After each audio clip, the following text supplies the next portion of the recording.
بسم اللہ الرحمن الرحیم۔ مختصر واقعہ کربلا۔ رجب سن 60 ہجری میں جب یزید پلید تخت سلطنت پر بیٹھا تو سب سے پہلے اس نے امام حسن مجتبی رضی اللہ تعالی عنہ کے خلاف سازش کرنے کی کوشش کی اور آپ رضی اللہ تعالی عنہ کو زہر دلوایا۔ پہلے تو زہر نے کچھ نقصان نہ پہنچایا، مگر بعد میں سخت تیز زہر دینے کی وجہ سے آپ کو شدید تکلیف پہنچی اور اس کے اثر سے آپ رضی اللہ تعالی عنہ شہید ہوئے۔ وصال شریف سے پہلے امام حسن رضی اللہ تعالی عنہ نے امام حسین رضی اللہ تعالی عنہ کو وصیت فرمائی، حسین دیکھو، کوفہ کے بے وقوف لوگوں سے بچ کر رہنا، کہیں ایسا نہ ہو کہ وہ تمہیں باتوں میں لے کر اپنے پاس بلا لیں اور وقت پر چھوڑ دیں، پھر بچاؤ کا وقت گزر جائے گا۔ آپ کی یہ وصیت موتیوں میں تولنے کے قابل تھی، مگر اس ہونے والے واقعوں کو کون روک سکتا تھا جسے قدرت نے مدتوں پہلے سے مشہور کر رکھا تھا۔ شہادت کی شہرت۔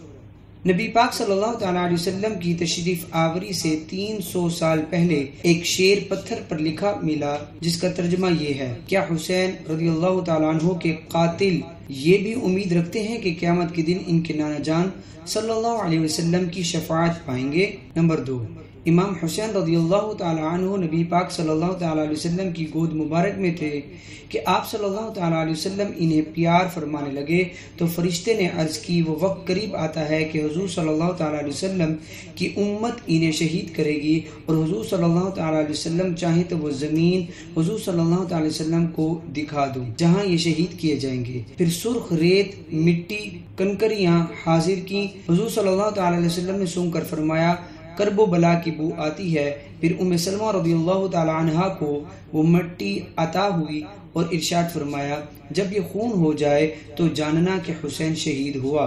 انہوں نے وہ مٹی ایک شیشی میں رکھ چھوڑی۔ یزید پلید کا پیغام امام پاک کے نام۔ یزید پلید نے اپنی بیعت لینے کے لیے مختلف ممالک میں خطوط روانہ کیے تو ساتھ ہی مدینہ پاک میں موجود امام حسین رضی اللہ تعالی عنہ سے بیعت کے لیے وہاں کے صوبیدار کو بھی خط بھیجا۔ خط پڑھ کر اس نے امام حسین رضی اللہ تعالی عنہ کو بلوایا تو امام حسین رضی اللہ تعالی عنہ پہلے ہی سمجھ گئے تھے کہ مجھے بیعت کے سلسلے میں بلوایا جا رہا ہے۔ آپ رضی اللہ تعالیٰ عنہ کے سامنے جب خط پڑھا گیا تو آپ رضی اللہ تعالیٰ عنہ نے فوراً انکار کر دیا اور واپس چلے آئے۔ آپ رضی اللہ تعالیٰ عنہ کے انکار کے سبب یزیدیوں میں اسی وقت بغض اور دشمنی کی آگ بھڑک اٹھی، لہٰذا آپ رضی اللہ تعالیٰ عنہ نے مدینہ پاک سے مکہ مکرمہ روانہ ہونے کا ارادہ فرمایا۔ مکہ مکرمہ روانگی۔ یزید کا آدمی جب دوبارہ امام حسین رضی اللہ تعالیٰ عنہ کی خدمت میں حاضر ہوا تو آپ رضی اللہ تعالیٰ عنہ نے فرمایا صبح ہونے دو۔ 4 شعبان 60 ہجری کی رات میں ہی آپ رضی اللہ تعالیٰ عنہ نے مکہ مکرمہ سفر کرنے کا ارادہ فرمایا۔ رات کے 3 پہر گزر چکے جب آپ نے سامان سفر درست فرمایا اور نبی پاک صلی اللہ تعالیٰ علیہ وسلم کے روضہ انور پر حاضر ہو گئے اور رات وہیں گزاری۔ امام حسین رضی اللہ تعالیٰ عنہ آرام کر رہے تھے کہ خواب میں دیکھا نبی کریم صلی اللہ تعالیٰ علیہ وسلم تشریف لائے اور امام حسین رضی اللہ تعالیٰ عنہ کو سینے سے لگا کر فرماتے ہیں حسین وہ وقت قریب ہے کہ تم پیاسے شہید کیے جاؤ گے اور جنت میں شہیدوں کے بڑے درجے ہیں۔ آپ رضی اللہ تعالیٰ عنہ نے روضہ مقدس پر آخری حاضری دے کر سفر شروع فرمایا۔ آپ رضی اللہ تعالیٰ عنہ کے ساتھ آپ کے بیٹے، بھائی، بھتیجے وغیرہ تھے۔ راستے میں چند افراد سے ملاقات ہوئی تو انہوں نے عرض کی کہاں تشریف لے جا رہے ہیں؟ تو آپ رضی اللہ تعالیٰ عنہ نے فرمایا فی الحال مکہ۔ تو سب نے آپ رضی اللہ تعالیٰ عنہ کو کوفے جانے سے منع فرمایا۔ بہرحال آپ رضی اللہ تعالیٰ عنہ مکہ شریف پہنچ گئے اور 7 ذو الحجہ تک وہیں قیام فرمایا۔ کوفیوں کی درخواستیں۔ جب اہل کوفہ کو سارے معاملات کا علم ہوا تو ان کو اپنی دھوکہ بازی کی پرانی روش یاد آئی۔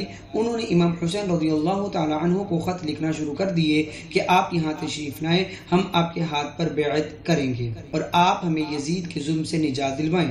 یہ سلسلہ چلتا رہا یہاں تک کہ 150 خطوط آپ پہنچے جس میں ان کی طرف سے جذبات، عقیدت اور اخلاص کا اظہار تھا۔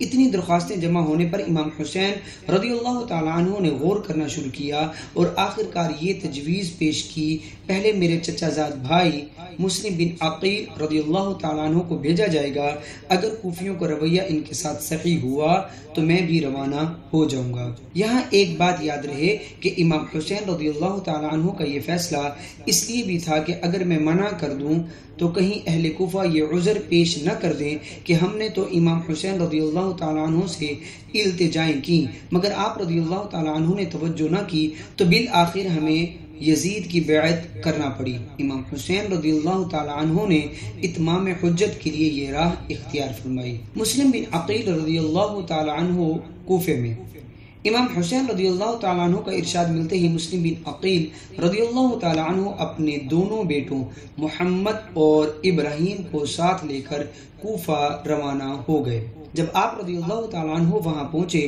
تو کوفیوں نے آپ کا استقبال کیا اور پہلے دن ہی 12,000 افراد نے آپ رضی اللہ تعالیٰ عنہ کے ہاتھ پر بیعت کر لی۔ مسلم بن عقیل رضی اللہ تعالیٰ عنہ مختار بن ابی عبید کے مکان پر تھے اور لوگ جوک در جوک وہاں آتے رہے، اور امام مسلم بن عقیل رضی اللہ تعالیٰ عنہ کو اتنا اطمینان دلایا کہ آپ رضی اللہ تعالیٰ عنہ نے امام حسین رضی اللہ تعالیٰ عنہ کو یہاں کے بہتر حالات کی خبر دی اور تشریف لانے کو کہہ دیا۔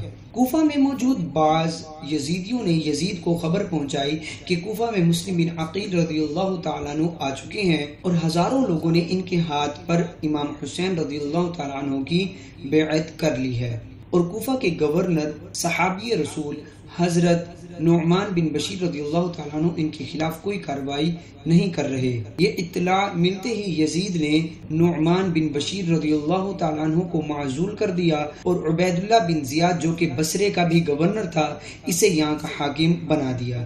ابن زیاد نے آتے ہی کوفیوں کو ڈرانا دھمکانا شروع کر دیا اور وہاں کے بڑے بڑے سرداروں کو قلعے میں بلوا کر نظر بند کر دیا۔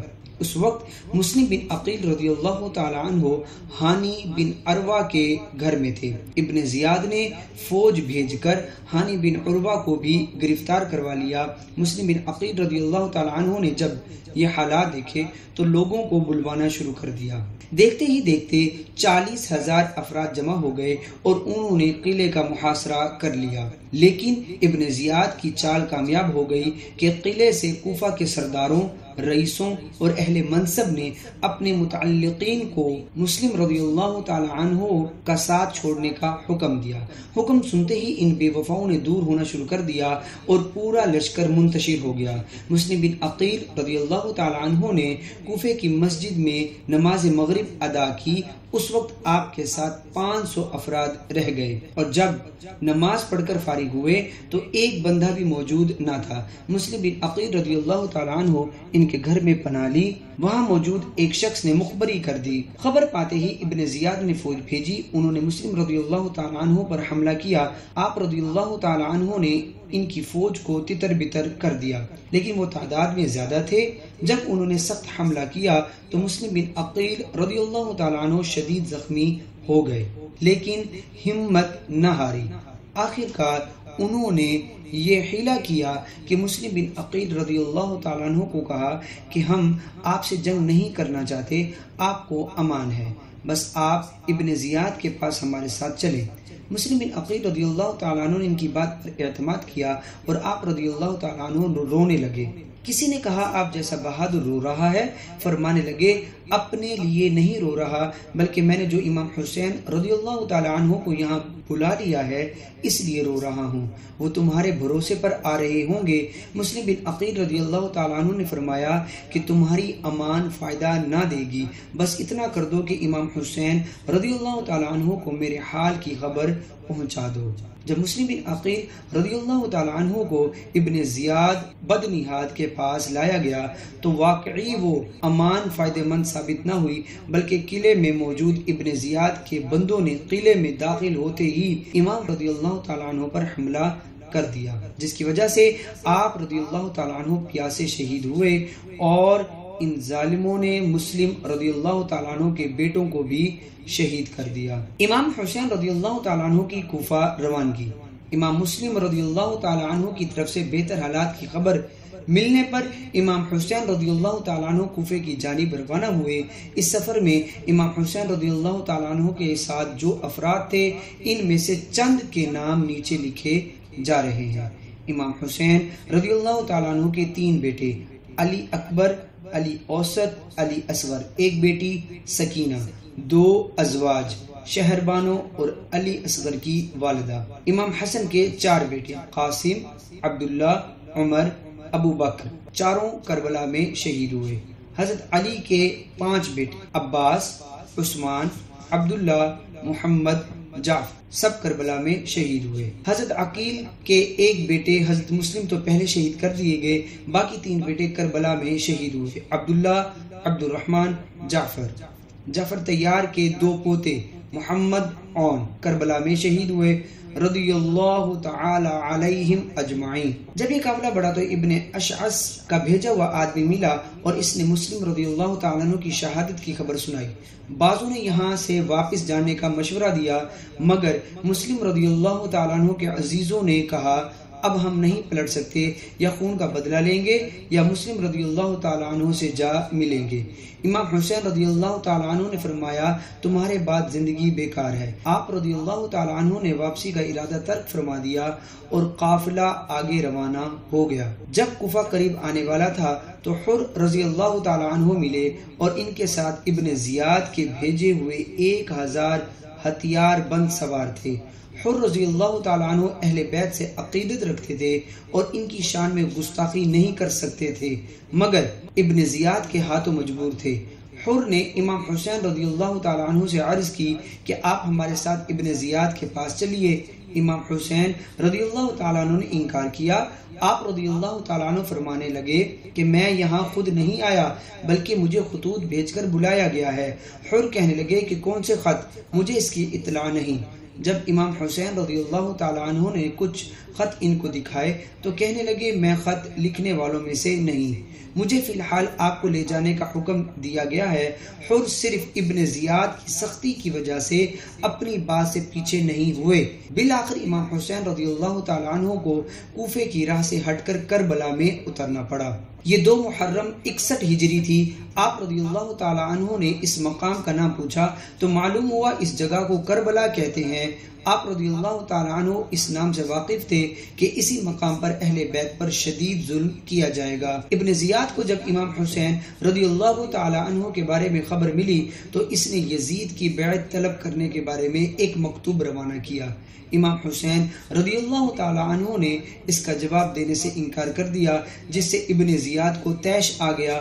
اس نے مزید فوج ترتیب دی اور عمر بن سعد کی سربراہی میں 22,000 کا لشکر کربلا پہنچا اور فرات کے کنارے پر پڑاؤ ڈال لیا۔ ابن زیاد نے امام حسین رضی اللہ تعالیٰ عنہ پر مزید سختیاں کرنے کے لیے خط بھیجتا رہا کہ حسین رضی اللہ تعالیٰ عنہ پر سختی کرو، جہاں اتریں میدان میں اتریں، پانی سے دور رہیں۔ عمر بن سعد نے فرات کے کنارے 500 سوار بھیج کر امام حسین رضی اللہ تعالیٰ عنہ پر پانی بند کر دیا۔ ایک رات امام حسین رضی اللہ تعالیٰ عنہ نے عمر بن سعد کو بلوا کر سمجھایا، دنیا و آخرت میں اچھا بدلہ دلانے کی ضمانت لی، مگر وہ نہ سمجھا۔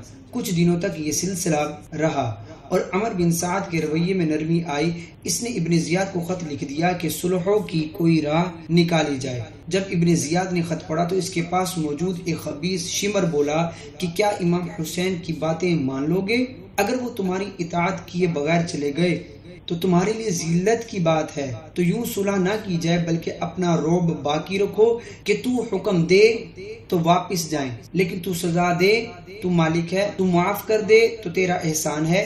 ابن زیاد بدنہاد نے اس خبیث سے کہا تو صحیح کہتا ہے، تو میرا خط عمر بن سعد کے پاس لے جا، اگر وہ مان لے تو ٹھیک، نہ مانے تو سردار لشکر ہے، عمر بن سعد کا سر کاٹ کر میرے پاس بھیج دینا۔ پھر ابن زیاد نے عمر بن سعد کو خط لکھا کہ میں نے تمہیں اس لیے نہیں بھیجا کہ تو سفارشی بنے، حسین رضی اللہ تعالیٰ عنہ سے میری اطاعت کا کہہ اگر مان جائیں تو ٹھیک ورنہ قتل کر دے، معاذ اللہ۔ اگر تو بات مانے گا تو انعام دیا جائے گا ورنہ لشکر شمر کے لیے چھوڑ دے۔